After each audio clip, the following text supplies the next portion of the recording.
Good morning students. Today we are starting a new chapter which is audit report.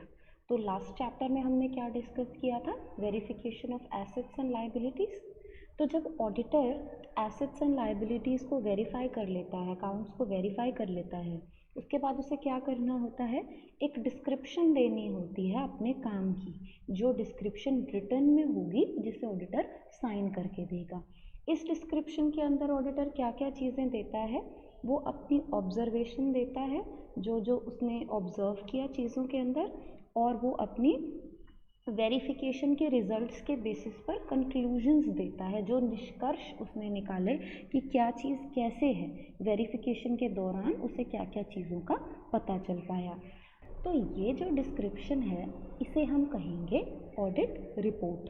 तो companies act 2013 के अंदर एक auditor के लिए कंपलसरी है कि उसे एक रिपोर्ट इशू करनी पड़ेगी कंपनी के अकाउंट से रिलेटेड, उसका P&L अकाउंट से रिलेटेड, बैलेंस शीट से रिलेटेड और बाकी डॉक्यूमेंट से रिलेटेड जो भी उसने निष्कर्ष निकाले हैं या ऑब्जर्वेशंस उसने महसूस की हैं, उनके बेसिस पर एक रिपोर्ट बनानी पड़ेगी जो कंपनी जनरल मीटिंग के अंदर प्रेजेंट करेगी. तो इस रिपोर्ट को हम कहते हैं ऑडिट रिपोर्ट. तो ऑडिट रिपोर्ट क्या है? It is a statement of collected and considered facts. आपने जो भी तथ्य हैं इकट्ठे किए और उनकी जांच की है. So drawn up as to give clear and concise information. आपको स्पष्ट और सही सूचना देनी है. अब किसे देनी है? To persons who are not already in possession of the full facts of the subject matter of the report. ऐसे लोगों को जिनके पास इस विषय के पूरे तथ्य नहीं हैं. अगर जिनके पास इस विषय के पूरे तथ्य नहीं हैं, उन्हें सूचना कैसे मिलेगी? उन्हें सूचना मिलेगी ऑडिटर की रिपोर्ट के द्वारा. कैरेक्टरिस्टिक्स देखिए ऑडिट रिपोर्ट के क्या है? It is a summary of the verification conducted by the auditor. Auditor ने जो भी जांच की उसका एक संक्षिप्त में विवरण है, उसकी एक बेसिक समरी है. It also gives details of all the conclusions which the auditor concludes after the verification activities. Auditor ने वेरिफिकेशन जांच कार्य करने के बाद जो भी निष्कर्ष निकाले उसके अनुसार, उसकी ओपिनियन में जो भी निष्कर्ष निकाले उन निष्कर्षों को भी ऑडिट रिपोर्ट में लिखा जाता है. If required, the auditor also gives his views along with the issues in the report. अगर ऑडिटर से मांगा गया है तो उन रिपोर्ट के अंदर जो तथ्य हैं उसके साथ ऑडिटर अपने सुझाव भी दे सकता है. It has to be signed by the auditor. ये कंपलसरी है, ऑडिटर के साइन होने चाहिए रिपोर्ट के अंदर. और concrete and precise information is received from the report. कोई ऐसे वेग गैसेज सूचना और प्रिसाइज संक्षिप्त में सूचना होगी. ऐसे नहीं आपने 200 पेजेस की रिपोर्ट बना दी, आपको ब्रीफ में सूचना देनी है. Importance of report. अच्छा, रिपोर्ट का महत्व किन किन लोगों के लिए है? सबसे पहले देखते हैं इन्वेस्टर. इन्वेस्टर कौन होता है? इन्वेस्टर वो होता है जो इन्वेस्ट कर रहा है किसी कंपनी में. तो ये तो आपका ह्यूमन नेचर है कि जब भी आप इन्वेस्टमेंट करेंगे आपको ज़्यादा से ज़्यादा रिटर्न चाहिए और रिस्क कम से कम चाहिए. तो आपको ये पता होना चाहिए, ऑडिटर जो इन्वेस्टर है वो ये देखेगा कि कंपनी की फाइनेंशियल पोजीशन कैसी है. तो कंपनी की फाइनेंशियल पोजीशन के बेसिस पर ही इन्वेस्टर कंपनी के अंदर इन्वेस्ट करेगा. और ये फाइनेंशियल पोजीशन कैसे पता चलेगी? ऑडिट रिपोर्ट के अंदर जो चीज़ें लिखी होंगी उसके बेस. ऑडिट रिपोर्ट में क्या शो किया जाता है?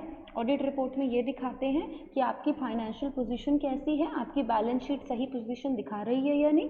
तो इसके बेसिस पर इन्वेस्टर्स को इन्वेस्टमेंट करने में सहायता मिल जाएगी. दूसरा क्या है? Share holders. अब आपको एक बात पता है, हमने डिस्कस किया था कि ओनरशिप और मैनेजमेंट सेपरेट होती है कंपनी के अंदर. हमारे ओनर्स कौन होते हैं? शेयर होल्डर्स ओनर्स होते हैं. लेकिन मैनेजमेंट कौन होती है? क्योंकि शेयर होल्डर्स बहुत ज़्यादा होते हैं और वो खुद कंपनी को मैनेज नहीं कर सकते, इसीलिए वो अपने रिप्रेजेंटेटिव अपॉइंट करते हैं जिन्हें हम कहते हैं बोर्ड ऑफ डायरेक्टर्स. तो ये बोर्ड ऑफ डायरेक्टर्स जो है वो शेयर होल्डर्स के नाम पर मैनेज करते हैं कंपनी को, शेयर होल्डर्स के लिए मैनेज करते हैं. तो अब अगर शेयर होल्डर्स को देखना है कि डायरेक्टर्स अपना काम सही कर भी रहे हैं या नहीं, तो कैसे पता चलेगा? तो ये चीज़ आपको ऑडिट रिपोर्ट के थ्रू पता चलेगी, क्योंकि जो हमारे शेयर होल्डर्स हैं वो रोज़ रोज़ तो कंपनी में आ नहीं सकते, तो उन्हें ये तो नहीं पता कि डायरेक्टर्स धोखाधड़ी तो नहीं कर रहे हैं, अच्छे से काम कर भी रहे हैं या नहीं, अपनी कैपेबिलिटी से काम कर रहे हैं क्या नहीं, पूरी सच्चाई से काम कर रहे हैं या नहीं। तो ये चीज़ें ऑडिट रिपोर्ट के दौरान क्लियर हो जाएंगी। तीसरा क्या है, डायरेक्टर्स। अब डायरेक्टर्स का मेन काम तो है पॉलिसी बनाना, जिनके बेसिस पर काम किया जाता है, लेकिन डायरेक्टर्स को ये भी तो देखना पड़ेगा कि क्या जो काम किया जा रहा है, जो एम्प्लॉयज़ काम कर रहे हैं, वो इन पॉलिसीज़ के मुताबिक ही कर रहे हैं या अपनी मनमर्जी से कर रहे हैं। तो डायरेक्टर्स को भी ये पता चलता है कि एम्प्लॉयज़ जो हैं वो काम अपना पूरा निष्ठा से, सच्चाई से काम कर रहे हैं, पॉलिसीज़ के अंतर्गत ही काम कर रहे हैं या ऐसा नहीं है। इसके बाद है क्रेडिटर्स। हमारे क्रेडिटर्स कौन होते हैं, हमारे लेनदार। तो क्रेडिटर्स को भी ये बहुत ज़रूरी पता होना चाहिए कि कंपनी की फाइनेंशियल पोजीशन क्या है। उनका मेन एम ये जानना है कि क्या ऑर्गेनाइजेशन इस पोजीशन में है कि हमारा पैसा लौटा पाएगी या नहीं, ऐसा तो नहीं हमारा पैसा डूब जाएगा। तो क्रेडिटर्स को भी कंपनी की फाइनेंशियल पोजीशन जो है वो ऑडिट रिपोर्ट की सहायता से पता चल जाएगी। अच्छा, गवर्नमेंट को भी बहुत ज़रूरी है पता होना, क्योंकि गवर्नमेंट भी कंपनीज़ के अंदर इन्वेस्ट करती है अपने फंड्स, तो गवर्नमेंट भी लोन देती है, फाइनेंशियल असिस्टेंस देती है किसी भी कंपनी को, तो गवर्नमेंट को भी ये पता होना चाहिए कि उसका पैसा डूब तो नहीं जाएगा, वापस आ जाएगा या नहीं। तो गवर्नमेंट भी ये सारी इंफॉर्मेशन ऑडिट रिपोर्ट के थ्रू ले सकती है। इसके बाद है टैक्सेशन ऑफिसर। हमारे जो इनकम टैक्स ऑफिसर्स हैं, सेल्स टैक्स ऑफिसर्स हैं, एक्साइज ऑफिसर्स हैं, ये भी जो ऑडिटेड अकाउंट्स हैं, जो ऑडिट की रिपोर्ट है, इस पर ही ज़्यादा विश्वास करते हैं और बहुत ज़्यादा जांच नहीं करते, ये इसी के बेसिस पर अपना टैक्स का डिसीजन ले लेते हैं। तो जो टैक्सेशन ऑफिसर्स हैं ये भी ऑडिट रिपोर्ट की सहायता से अपने टैक्स डिसीजंस लेते हैं।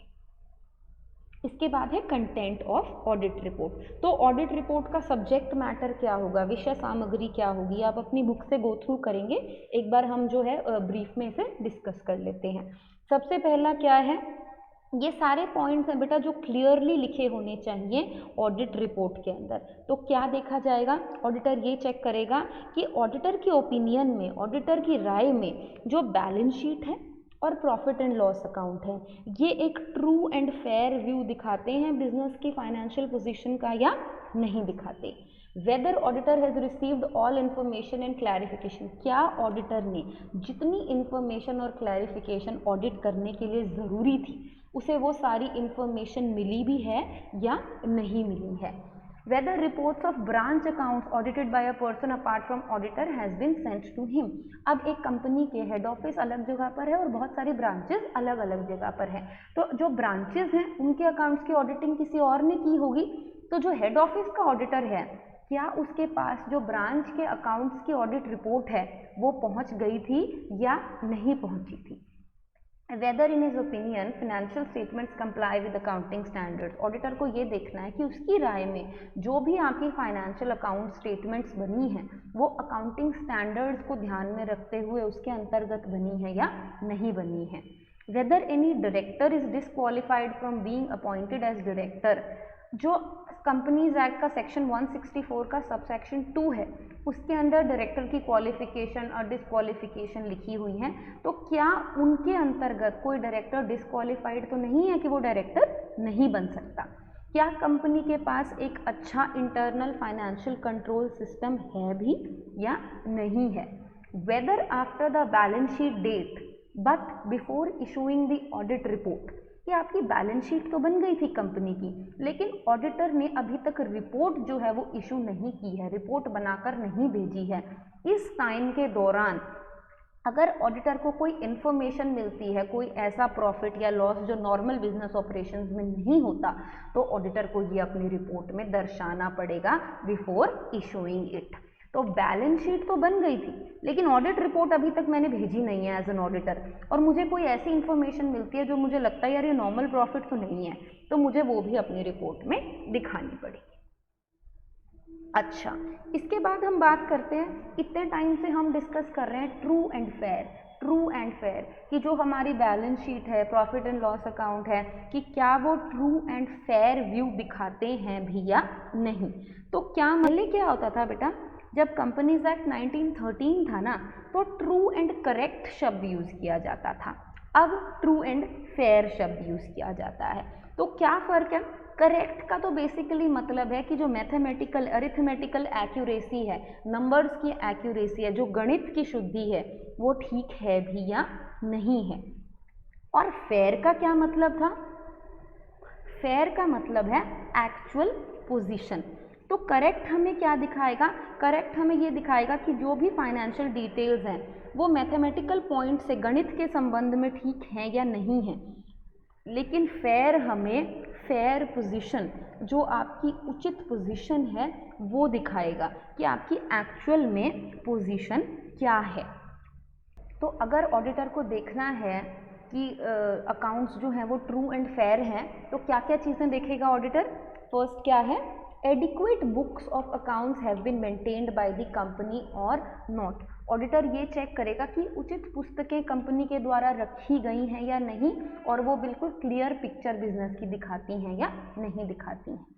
Whether the company has received the accrued income और नॉट। अगर कोई इनकम अक्रू हो गई थी तो क्या वो रिसीव हो गई है या नहीं? अगर रिसीव हो गई है तो वो रिकॉर्ड कर ली गई है या नहीं की गई है। जो एक्सपेंसेस कंपनी द्वारा खर्चा किया गया है, क्या वो कंपनी से ही रिलेटेड है या नहीं?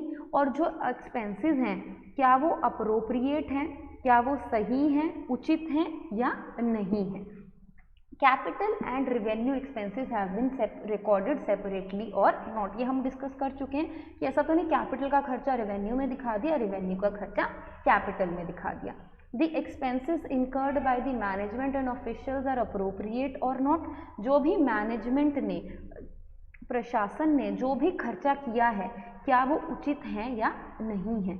अप्रोप्रिएट प्रोविजन बनाया गया है, उचित प्रोविजन बनाया गया है लाइबिलिटीज़ के लिए या नहीं। दोनों लाइबिलिटीज़ के लिए, नोन जो हमें पता है और contingent which may or may not happen. Required assets have been valued properly, कि एसेट्स की वैल्यूएशन करेक्टली की गई है या नहीं की गई है, ना ज़्यादा ना कम। ठीक है। Income and expenses of the previous year, अगर पिछले साल की कोई आय और व्यय है तो अगर आपने वो प्रॉफिट एंड लॉस अकाउंट में इस साल में दिखाई है तो उसको सेपरेटली दिखाया गया है या नहीं दिखाया गया। और जो भी आपकी बुक्स ऑफ अकाउंट्स हैं, जो भी डॉक्यूमेंट्स हैं, वो कंपनीज एक्ट के प्रोविजंस के अंतर्गत बनाए गए हैं या नहीं बनाए गए। Matters to be considered while preparing report. तो रिपोर्ट तैयार करते समय आपको क्या क्या चीज़ों पर ध्यान रखना है वो देखना है। सबसे पहला है लैंग्वेज ऑफ द रिपोर्ट। तो जो रिपोर्ट की लैंग्वेज है वो बिल्कुल इजी, सरल और ऑर्डिनरी, साधारण होनी चाहिए। उसमें आप ज़्यादा टेक्निकल शब्दों का प्रयोग ना कीजिए ताकि वो सबको समझ आ सके। It should be divided into paragraphs. इसको क्लियर बनाने के लिए ऐसा नहीं कि आपने पूरा एस्से लिख दिया है एक ही पैराग्राफ में, तो रिपोर्ट को क्लियर बनाने के लिए उसे अलग अलग पैराग्राफ्स में डिवाइड किया जाना चाहिए। Report should be addressed to those people जिनके लिए ऑडिट किया गया है। तो रिपोर्ट सिर्फ उन्हीं व्यक्तियों के नाम संबंधित होनी चाहिए जिनके लिए आप अंकेक्षण कर रहे हैं। जैसे कि कंपनी की रिपोर्ट है, वो कंपनी के सदस्यों को संबोधित करने के लिए लिखनी चाहिए। Auditor should not give advice until asked. जब तक उससे नहीं पूछा गया है तो ऑडिटर को कोई सलाह नहीं देनी चाहिए। Auditor should refer to all those documents, details and comments that were used by him during the auditor. Report लिखते समय जो ऑडिटर है उसको उन सभी डॉक्यूमेंट्स जो आपके पास हैं, डिटेल्स हैं, जो टिप्पणियां हैं, उन सब की हेल्प लेनी चाहिए जिनको ऑडिट करते समय उसने यूज़ किया था। Report should B impartial and unbiased. ये सबसे इम्पॉर्टेंट है।